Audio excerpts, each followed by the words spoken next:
Despite my appearance, I am not a historian. I'm just a guy who draws things. And I'm going to rank the presidents anyway, because I spent a long time drawing this poster.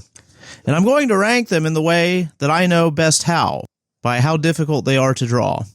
Number 45, Abraham Lincoln. The guy many historians consider to be one of the top 2 presidents is last place on my list, because he is the least difficult president to draw. You could literally draw a top hat and a beard with no mustache and everyone would know who it is. I'm going to let you in on a little secret. When you're drawing a caricature, it's easy to draw weird-looking people because they already look exaggerated. And Lincoln was more than willing to be self-deprecating about his looks. During a debate, he famously said, "If I were two-faced, would I be wearing this one?" Of course, unfortunate genetics aren't all to blame. Historians like to talk about how presidents age unnaturally quickly while in office. Well, there is no one who aged faster than the old rail splitter. It was basically like that one scene in Indiana Jones when the guy drinks from the fake Holy Grail. I guess civil wars are stressful. Who knew? Anyway, we all know Honest Abe had a lot going for him, just not in the looks department. Number 44, William Howard Taft. The only thing easier to draw than an ugly guy is a fat guy, and William Howard Taft was definitely a fat guy. The fattest president to date famously gained so much weight during his presidency that he got stuck in his already oversized bathtub. The truth is, the poor guy hated the presidency. His dream was to become a Supreme Court justice, which he did accomplish a few years later, even becoming the Chief Justice. I guess it's a good thing that Teddy had second thoughts about naming him as his successor, only to stab him in the back and run as a third-party candidate in 1912. I would probably stress eat too if I had Teddy Roosevelt pissed at me. He's kind of terrifying. Number 43, Lyndon Johnson. Not only did LBJ look like a cartoon character, he acted like one too. From holding White House meetings while on the toilet, to holding up his beagles by the ears, to referring to his his Johnson by the name Jumbo, he was practically a creepy sitcom neighbor. With his, quote, sausage-like nose and his droopy, protruding ears, there's not much a cartoonist had to do to accentuate his features any further. But they did anyway. Actually, it was reported that Johnson was self-conscious about his ears in particular, and tried to get the press to take pictures of his left side, which he considered more flattering. Which doesn't make that much sense, unless his right ear was bigger than his left ear. I don't care whether he had the CIA murder JFK, or if he was actually in love with Jackie, or whatever the other conspiracy theories are about him. The most pressing question we must ask ourselves is whether his right ear was bigger than his left ear. If you know, let me know in the comments. Number 42, Rutherford B. Hayes. Did the B stand for beard? Because this guy's got a massive one. Probably the biggest one of all the presidents. Well, he probably only beat Garfield by a hair. After all, he used to be a Whig. Alright, I'll stop. The point I'm trying to make is that a big beard makes for a really easy drawing. Think about it. If you're a guy who isn't very memorable, you can always grow a big beard, and that becomes your identity. And let me tell you, Rutherford B. Hayes was a president who otherwise is not very memorable. In fact, the only thing I remember about him was he was big on civil service reform. And probably the most famous event that occurred while he tried to clean up the spoils system was when he removed the collector of the Port of New York from office, who, as luck would have it, turned out to be the future president with quite possibly the most famous beard of any president, but I'll get to him a little later. Number 41, Woodrow Wilson. Another thing that makes for an easy drawing, glasses. Of course, Wilson was not the first or probably even the most famous bespectacled president. He even had those cool Morpheus glasses without the temple pieces. I hate drawing those things. I know it seems like they'd be easy, but they're not. Go ahead and try it. You'll see what I mean. The funny thing about Woodrow Wilson is that he would never have been president if the first bespectacled president didn't run as a third-party candidate and split the Republican vote between him and his successor, who I already had mentioned. He was kind of like the 1912 version of George Bush in the 2000 election. Hey, there was even a false flag attack that led us into an unnecessary war afterwards. Whoops, sorry, I forgot. I'm talking about drawings. Just ignore that part. Number 40, Zachary Taylor. Okay, so everything I said earlier, throw that out the window. The 12th president isn't particularly odd-looking, fat, or have any facial hair or glasses. So what makes him so easy to draw? Well, for starters, I drew him really small. because I tried to draw the president's size and positions on this poster based on their relative historical significance. So even though it's not that kind of video, you can kind of tell how important I think others consider him to be based on that. And as you can see, the presidents after Jackson and before Lincoln are all pretty small, because most of us can't even remember half of them. In fact, the only reason people remember a couple of these guys is because they died in fairly memorable ways. Zach Taylor was one of those. He died from drinking milk and eating a bowl of cherries. At least that's how the story goes. Hey, who knows? Maybe it was another LBJ thing between him and Millard Fillmore. I'm not making that up. That's another conspiracy theory people have. They even did an autopsy on Taylor's remains in the 90s to prove he wasn't poisoned. We could get into it, but I'm already getting way too sidetracked. The truth is, I don't know why he's easy to draw. Some people just are, and I don't have a very good reason for it. Sorry. Number 39, Jimmy Carter. I don't think any president has been drawn more consistently in a comical way than Jimmy Carter. I mean, there's a giant statue of a peanut in his hometown of Plains, Georgia that just has big teeth and lips. That's really all there is to it. You can screw up the rest of the drawing, but as long as you draw the mouth right, everybody will figure it out. I also had fun drawing the ridiculously long 70s shirt collar. What were you guys thinking back then? Even the people who ran the country looked like used car salesmen. And unfortunately, you can probably trust a used car salesman a little more. Well, not Jimmy Carter. He was earnest to a fault. He wasn't afraid to tell America that we needed to tighten our oversized 70s belt buckles on our ridiculous plaid bell bottoms, and we hated him for it.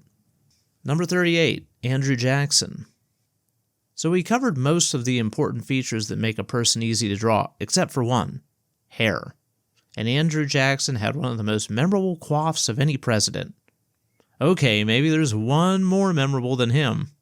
And like Lincoln, Jackson was tall and lean, and well, not very attractive. Again, some of this was environmental more than biological. When he was a teenager, he was captured by the British, and when he refused to polish an officer's boots, he got slashed across the forehead with a sword. To add insult to injury, Jackson also contracted smallpox while he was in prison, which left him with a lot of pockmark scars. Not to mention he suffered from chronic lead poisoning from, you guessed it, lead bullets lodged in him from all the duels he had. So all in all, I've got to give the guy credit for looking as good as he did. And we know what he actually looked like because he was one of the first presidents to have his photo taken. Okay, I'll admit it, that picture of him on the $20 bill is, to use a modern term, pretty filtered, which was surprisingly generous for the bank to do, because Jackson and Banks didn't really get along too well. Number 37, Harry Truman. The final four eyes to be president. The glasses are everything. I could draw Woodrow Wilson or Teddy without glasses, and you'd probably still know who it is. If I drew Truman without glasses, he'd just be some guy. Why don't we let presidents have beards and glasses anymore? Man, would that make my job so much easier. Do you know how easy it is to draw someone with a beard and glasses? I feel like the first millennial president is going to make that happen. I mean, J.D. Vance is halfway there. But anyway, Truman, thank God for the glasses. Otherwise, he would have about as many notable features as Hiroshima in 1946. Number 36, William McKinley. Maybe it's just because I saw more photos of William McKinley than your average American, but I think he's easy to draw. I should probably explain. I grew up near Canton, Ohio, where McKinley's from. As a matter of fact, my dad was one of the managers at his museum, and I also was a member of the same fraternity chapter as him. He was kind of everywhere. But if you're not used to looking at him as much as I am, pro tip, it's the eyebrows. He kind of looks like one of the kids on the cover of an Animorphs book in the halfway stage of turning into an owl. If only he had the wisdom of an owl to avoid Polish anarchists with bandaged up hands. Number 35, Millard Fillmore. Same thing goes for America's most forgettable president. It's all about the eyebrows. He looks like a more sinister, fatter version of Mike Pence. You know, Mike Pence, right? If you forgot, he was vice president a few years ago. And like Fillmore, he tried to kill his boss. Kill his chances of overturning the 2020 election. It's not like he put arsenic in the guy's Diet Coke like Millard Fillmore did to Zach Taylor. I'm just kidding. They didn't have Diet Coke back then. Actually, the more I think about it, he looks more like Alec Baldwin on the set of Rust. If you don't remember, that was the movie where he shot the director. What I'm trying to say is, avoid anyone matching Millard Fillmore's description. You're either going to get shot or poisoned. Number 34, Warren Harding, the last president to hail from Ohio. We had quite a few, but most of them weren't memorable, and Harding was one of them. And unfortunately, if you do remember something about Harding, it was that he was pretty corrupt. As far as drawing him goes, again, it's another eyes thing. He looked kinda like a vampire, the Bela Lugosi version. And like a vampire, he became more notorious after he died than when he was alive. Boy, there sure are a lot of presidents that died in office between Lincoln and Kennedy. I'd say that the odds aren't in Trump's favor, but I think he's more immortal than Dracula. Number 33, Joe Biden. I feel like I need to explain Biden's disproportionately large drawing on this poster. I actually drew this thing in 2021. It was in the lead up to the inauguration. Just like everyone else, I had no idea that Trump would pull a Grover Cleveland. And I had no idea that Biden wouldn't even finish running for a second term. I think it's fair to say, whether you're a Democrat, Republican, or a political orphan like me, that Joe Biden isn't going to chart very high on the historical legacy list. So I really wish I would have swapped his position with Trump's on this poster. I don't think I need to explain to any of you what Biden's distinguishing feature is, right? Like Jimmy Carter, it's his teeth. Bonus points if you get the slightly confused, slightly overconfident eyebrows in the right position. Again, I don't want to get too much into current politics on this video, but I can't tell you how relieved I am that Kamala Harris didn't win. And not because of her policies or whatever you want to call those things she was saying, simply because I knew the value of this poster would depreciate faster than the dollar did during Biden's term unless I redrew it with her included. Who knows, maybe Trump's weird scheme to serve a third term will keep this in my Etsy shop unaltered until 2032. If we're still alive after the Civil War, of course. Number 32, Chester Arthur. Ah yes, the former collector of the Port of New York I was talking about earlier. One of the most unlikely presidents of all time. Who would have thought that some rich guy from New York City with funny hair, mob ties, and virtually no political experience would be able to appeal to middle America? Anyway, the funny hair. That's all it takes to nail the drawing. Hair parted down the middle, but more importantly, big wispy mutton chops. Really, if you ask your average American what they know about Chet Arthur, the first thing they would say is that he's the guy with the sideburns. And as far as presidential legacies go, it could always be much worse. Number 31, Teddy Roosevelt. Another rich, bombastic New Yorker that no one expected to be president. I'm sure many of you are thinking, how hard could it be to draw Teddy Roosevelt? It's harder than you think. He had a surprising number of looks and memorable facial expressions. Of course, he was one of the first presidents to be depicted in political cartoons, and he actually liked it, because that meant people were talking about him. He liked to be the center of attention. Must be something in that Hudson River water. But I didn't want to draw him like Thomas Nast.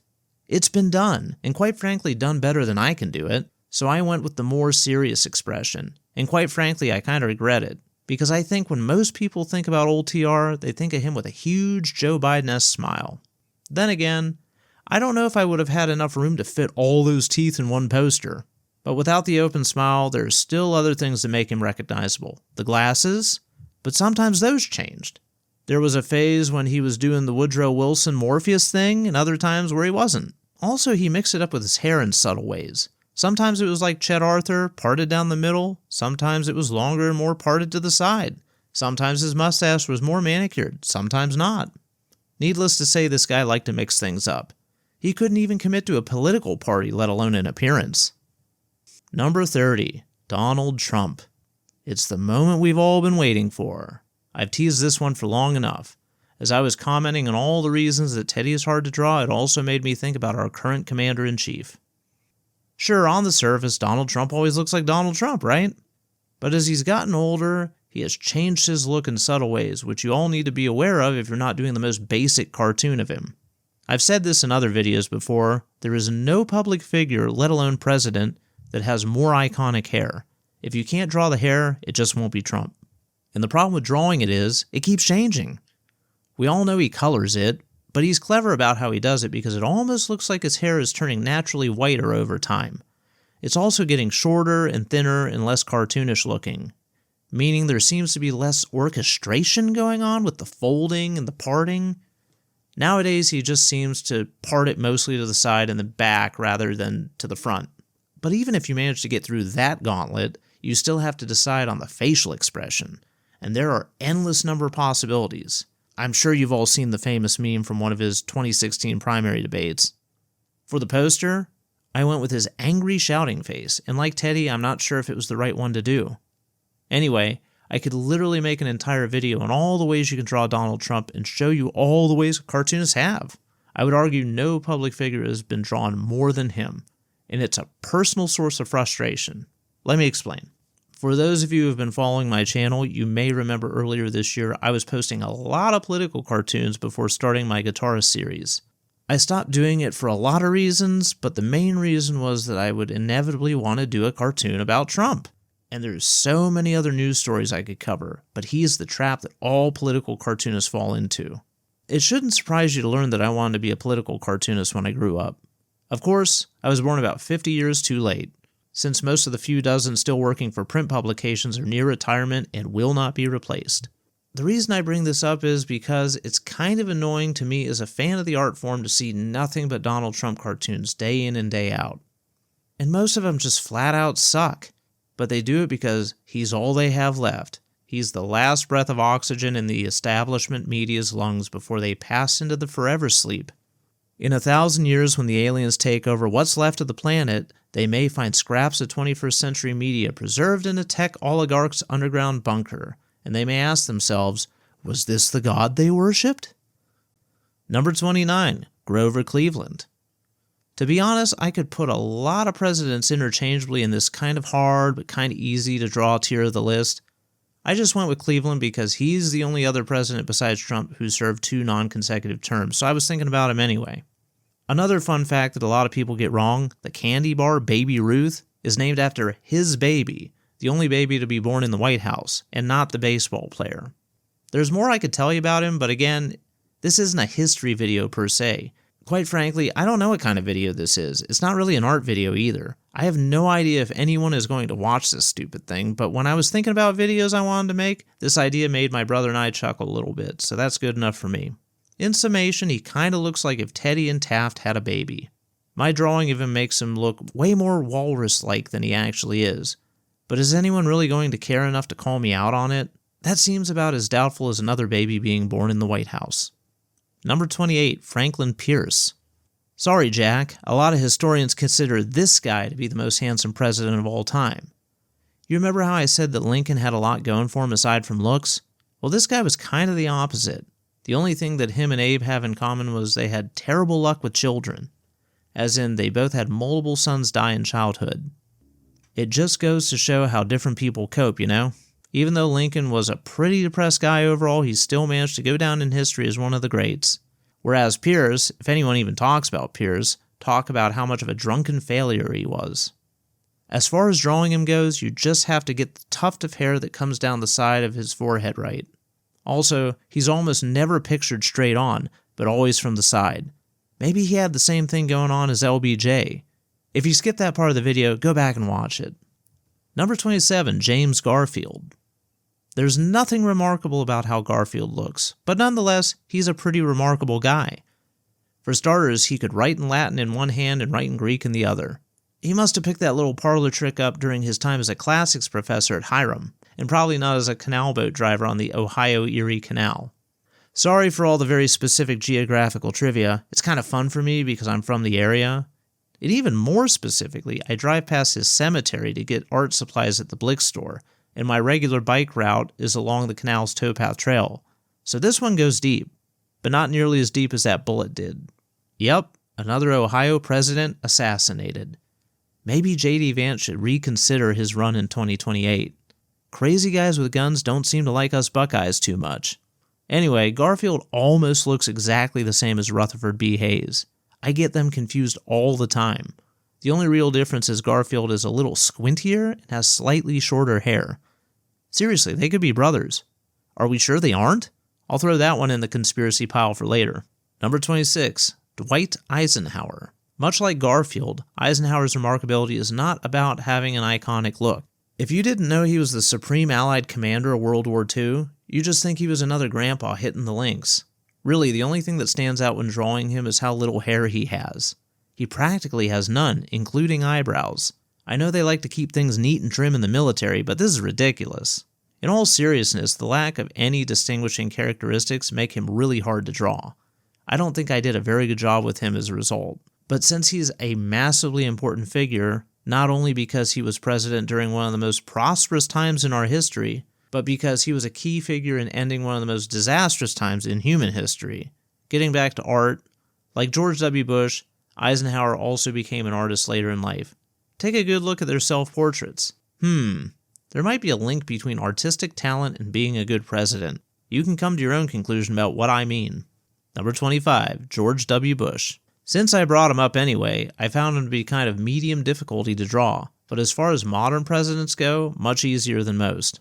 In general, I think the hardest presidents to draw are the ones with no photos, or the most photos.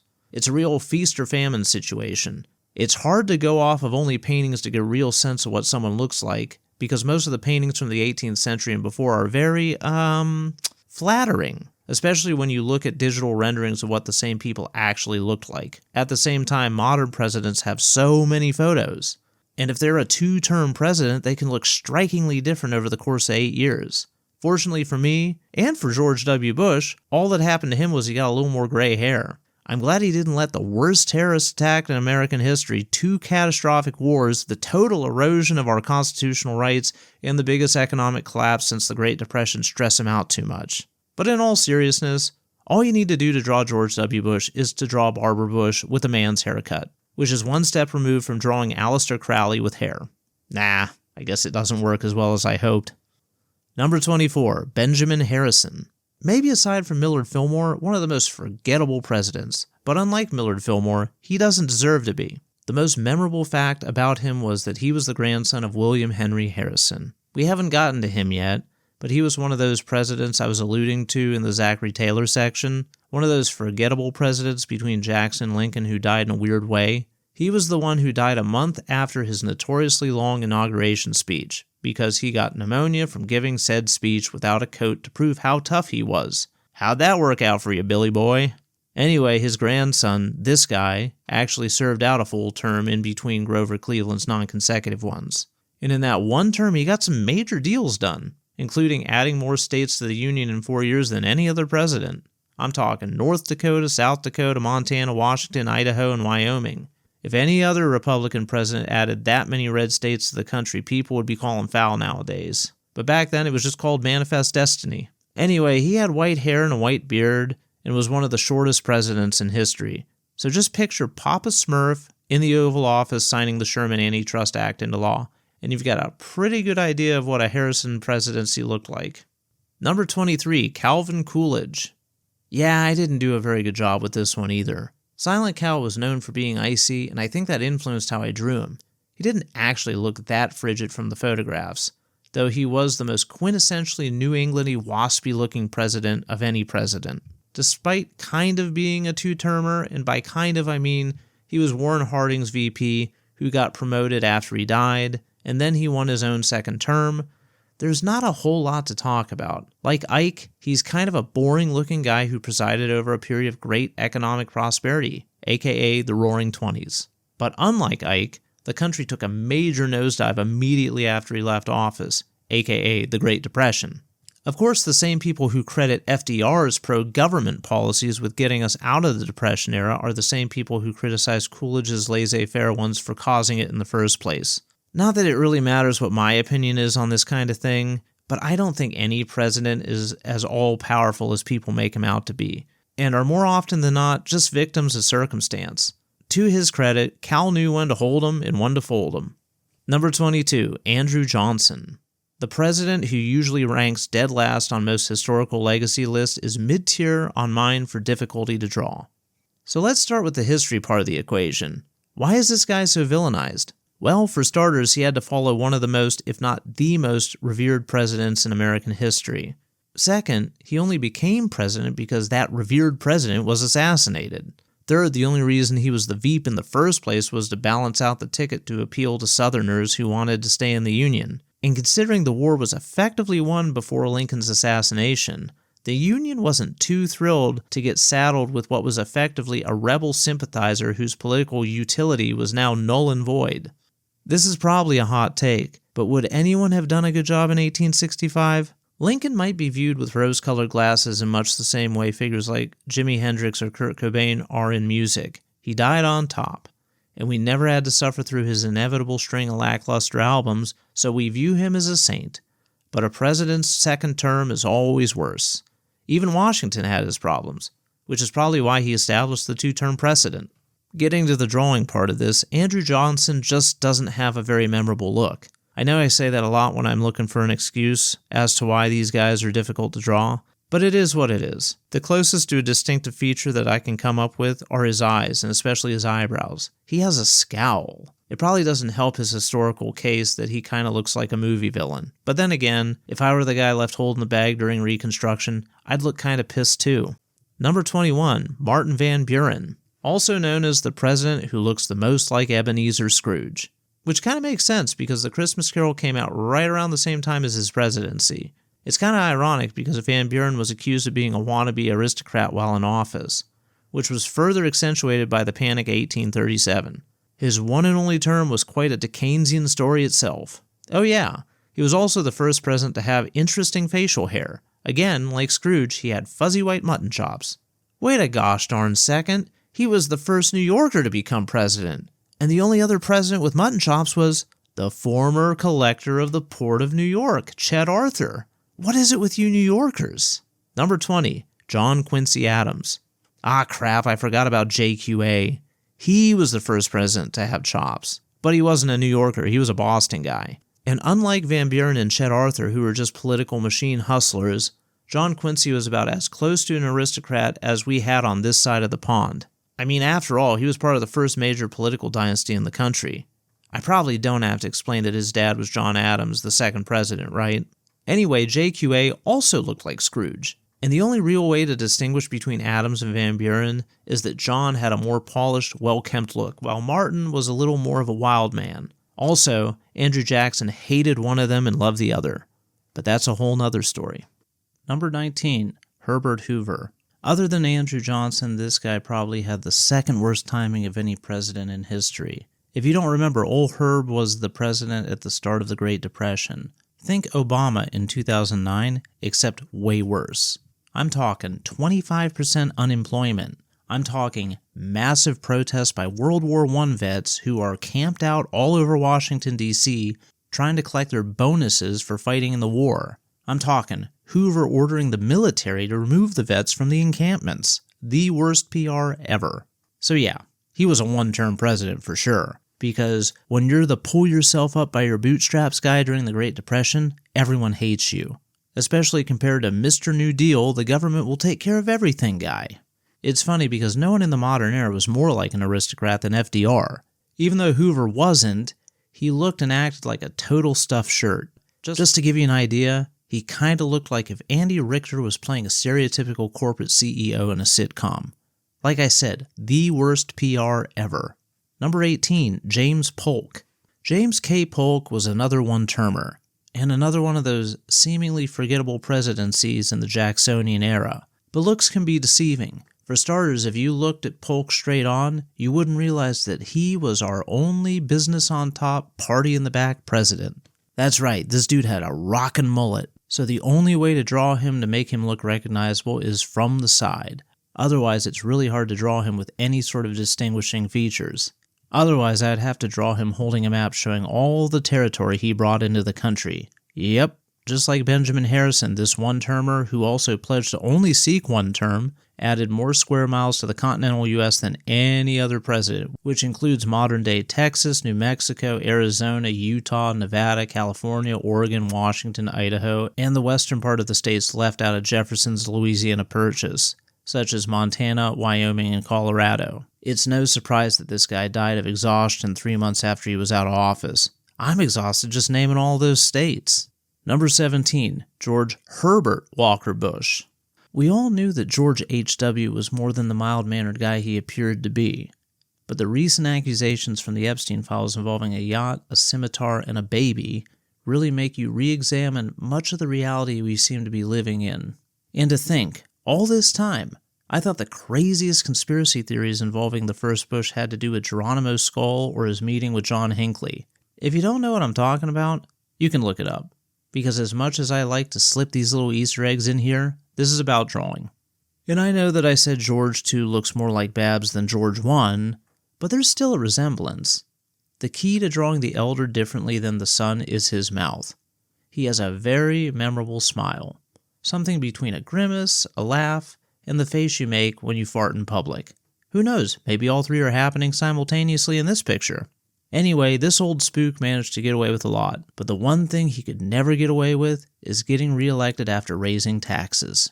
Number 16, John Tyler. Remember a few presidents back when I was talking about the president who died a month into his presidency after he caught a cold from giving his very long inauguration speech outside without a coat? Well, this still isn't him. It's his VP. Actually, the first VP to become president due to a presidential death. John Tyler was a guy who had to fight for his right to party. No, literally. He got kicked out of his own party. But like Andrew Johnson, it wasn't really his party anyway. Like Lincoln, William Henry Harrison added Tyler to the ticket to appease those pesky Southern voters again. This guy really did have to fight. Many suggested his accidency, as they like to call him, was not the real president, only an acting president until another election could be called. Also, like Andrew Johnson, they tried to impeach him, though unsuccessfully. Johnson was the first of two who was successfully impeached. Bonus points if you know the second and only president to be impeached twice. And, who are we kidding? Will probably be impeached 3 times come 2027 if the midterms don't go his way. As far as drawing the 10th president goes, it's all about the cheekbones, but you'd need a magnifying glass to see them as small as I drew his face on this poster. Like I said, not a lot of memorable presidents in the antebellum period. Number 15, James Buchanan. Speaking of forgettable presidents in the antebellum period, here's number 15. No, literally, he was the 15th president. Seriously, I surprised myself with this one. I didn't plan it. He and Andrew Johnson both bookend Lincoln's presidency and the Civil War.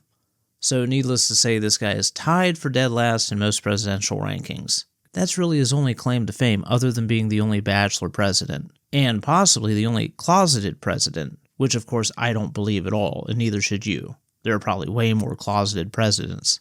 Like Andrew Johnson and Herbert Hoover, this guy was a total victim of circumstance. There was no way the Civil War wasn't going to happen. It was only a matter of when. It could have happened basically at any point after Andrew Jackson, because that guy would have personally hung half of the Confederacy to make sure it didn't happen. Hell, he even threatened to hang his own VP. Back to Buchanan. I found him hard to draw, and because of that, he's probably my most cartoonish-looking drawing on this entire poster. Hey, if I had to screw up a drawing, it's a good thing it was him. Number 14, Ulysses Grant. For pure badassness, U.S. Grant, yes, his first 2 initials are literally U.S., is the coolest dude on this poster. Was he the best president on this poster? Definitely not. Was he the best military strategist on this poster? Also probably not. But to quote from Lincoln, he was a relentless bulldog and the only top general who was willing to go on the offense against Robert E. Lee, who many did consider one of the greatest military strategists of all time. His stoic, calm confidence in the face of chaos was infectious. Would I have rather served under McClellan? Absolutely. Would we have won the war without Grant? Probably not. Sure, the Union North had the industrial might and way more bodies than old Johnny Reb did, but it's easy to forget that the South dominated for most of the war. Anyway, Grant is hard to draw because he's so iconic. After all, how many presidents are there on our money? And like Teddy Roosevelt and Donald Trump, he had a lot of different looks. The soldier, the president, the best-selling author. That's right. If you didn't know, while Grant was dying of throat cancer, he was also totally broke after a friend swindled him into a Ponzi scheme. Thankfully, his real friend, Mark Twain, convinced Grant to help him publish his autobiography. Not only did the royalties save his family from being completely destitute, to this day, the book is considered possibly the greatest of any president's memoirs. Number 13, George Washington.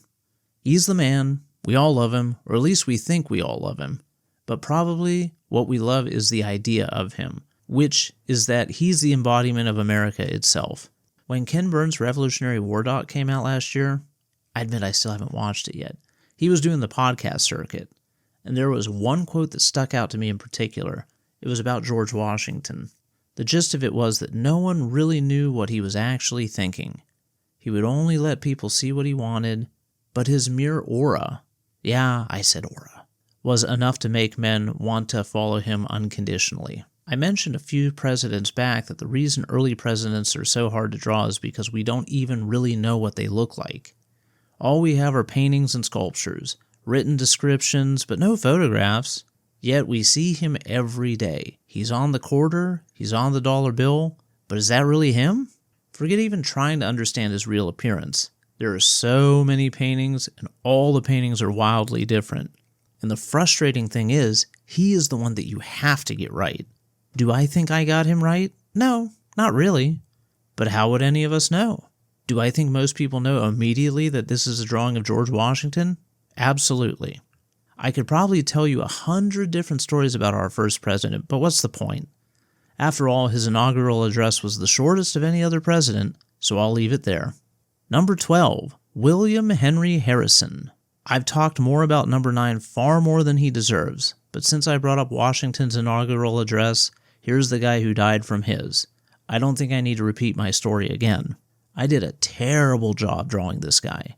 I don't think he's the most difficult person to draw, but for whatever reason, I made him look like a piece of racial propaganda.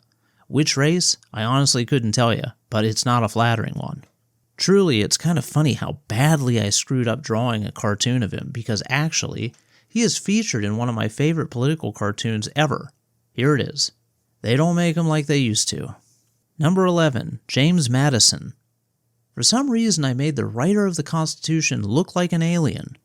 Why did I give him those weird deer-caught-in-the-headlights eyes? Maybe it was symbolic. After all, he was the only president to be driven out of the Capitol.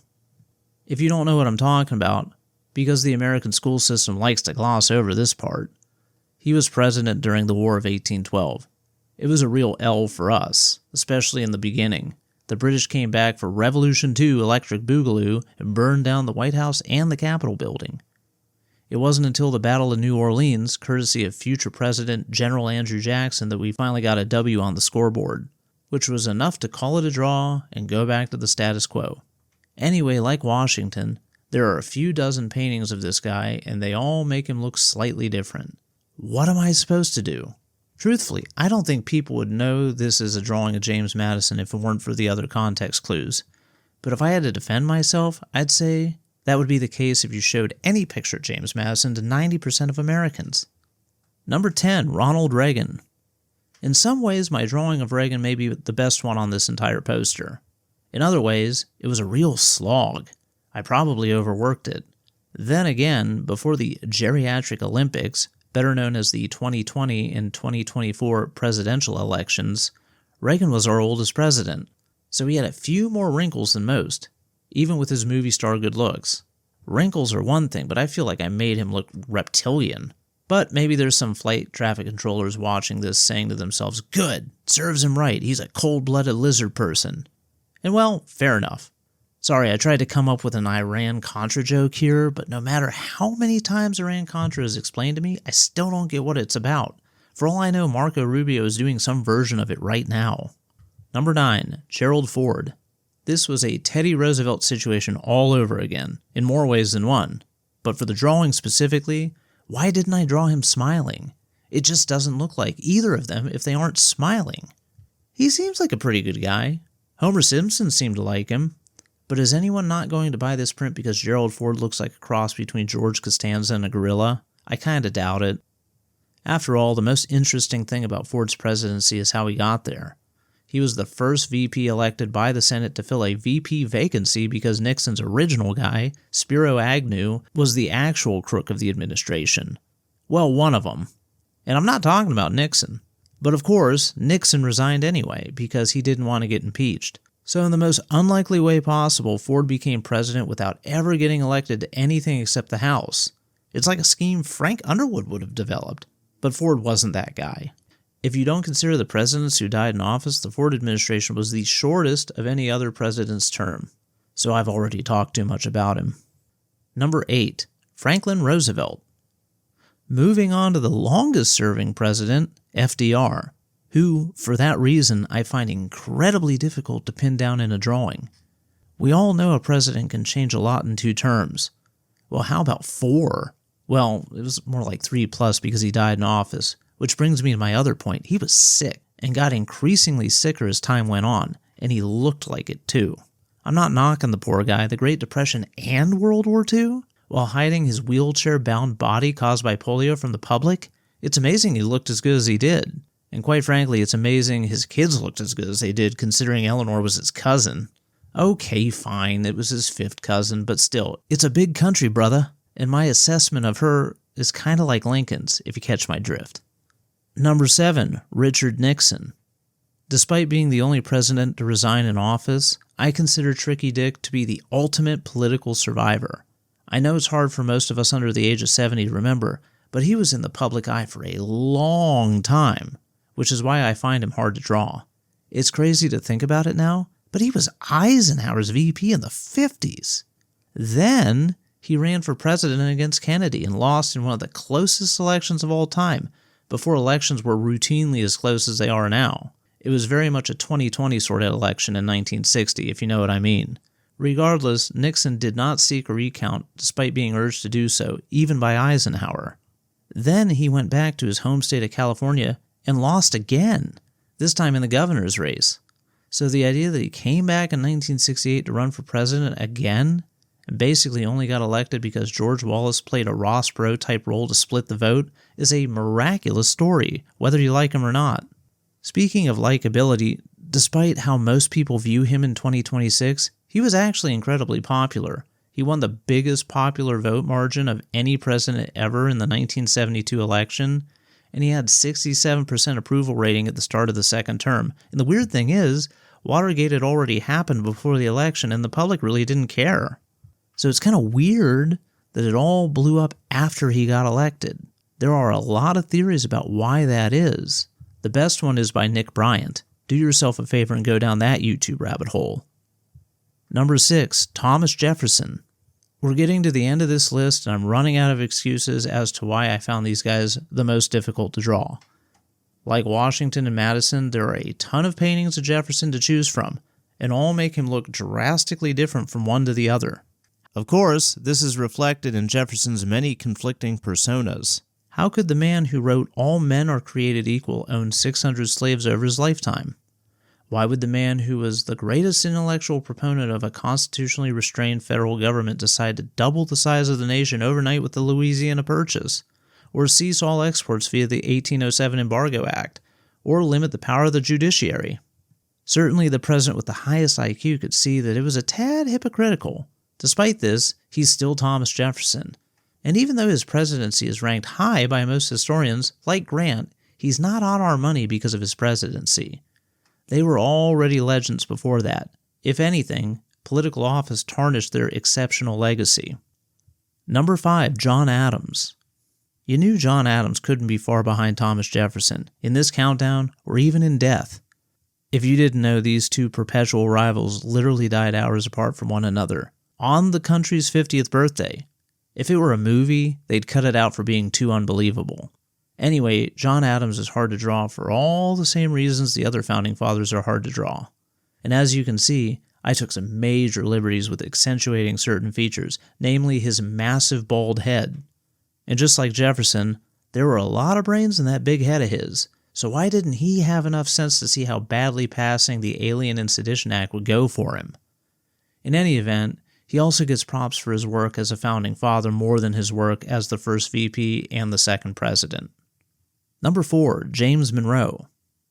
The last of the Virginia dynasty and of the founding fathers to serve as president, and also the last to be featured on this list. You've heard it all before. He's hard to draw because all I have to work off of are other works of art. But I didn't make it easy on myself. I should have drawn him facing forward instead of from the side to accentuate his most distinguished feature, his Superman-esque chin dimple. It's really the only way you can tell it's him. We've been hearing a lot about this guy as of late thanks to his famous doctrine, which, in typical Donald Trump fashion, he repurposed with his own branding.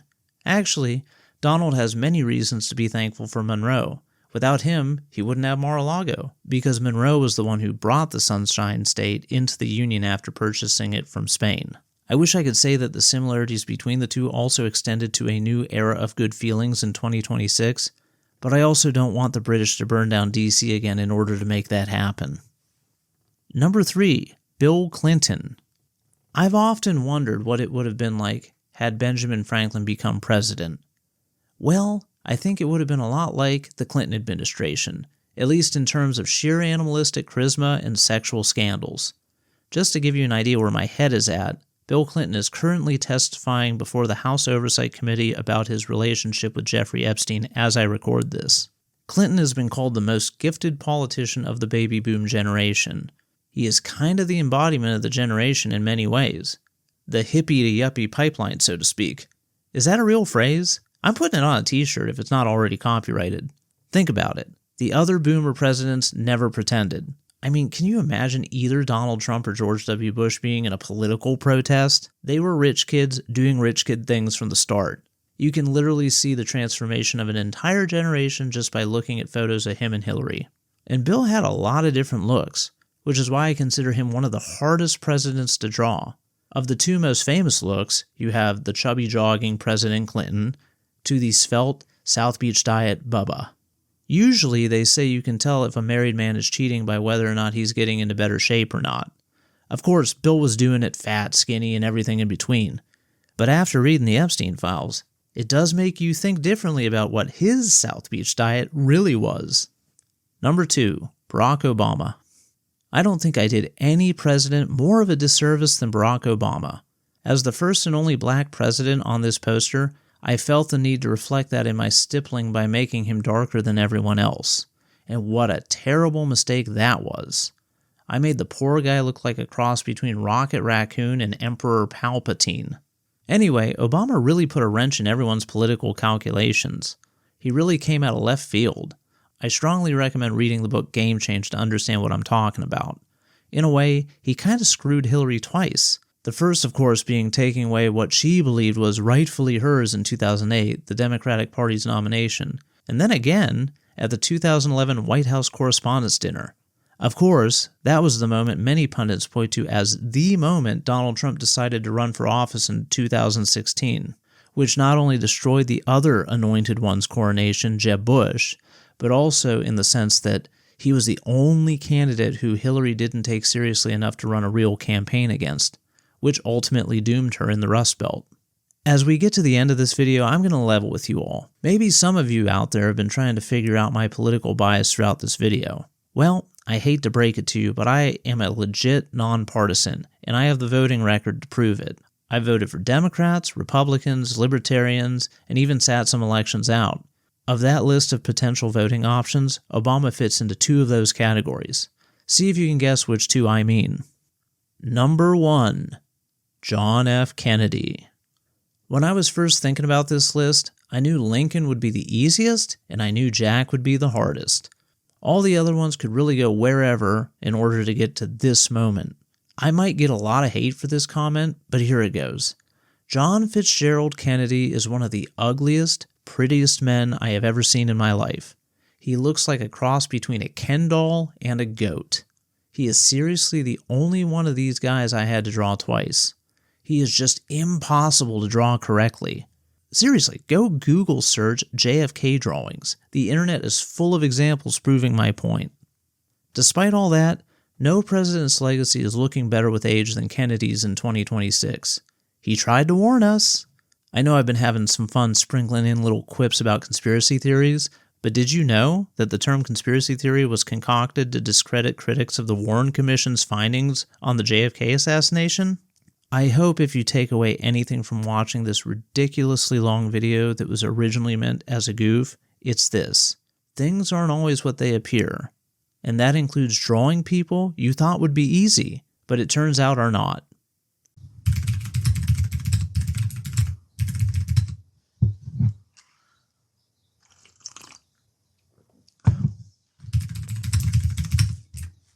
Oh, you're still here. That's it. That's all the presidents. Just go buy my print. I don't do this stuff for free. Come on. And subscribe to the channel. Well, where was I?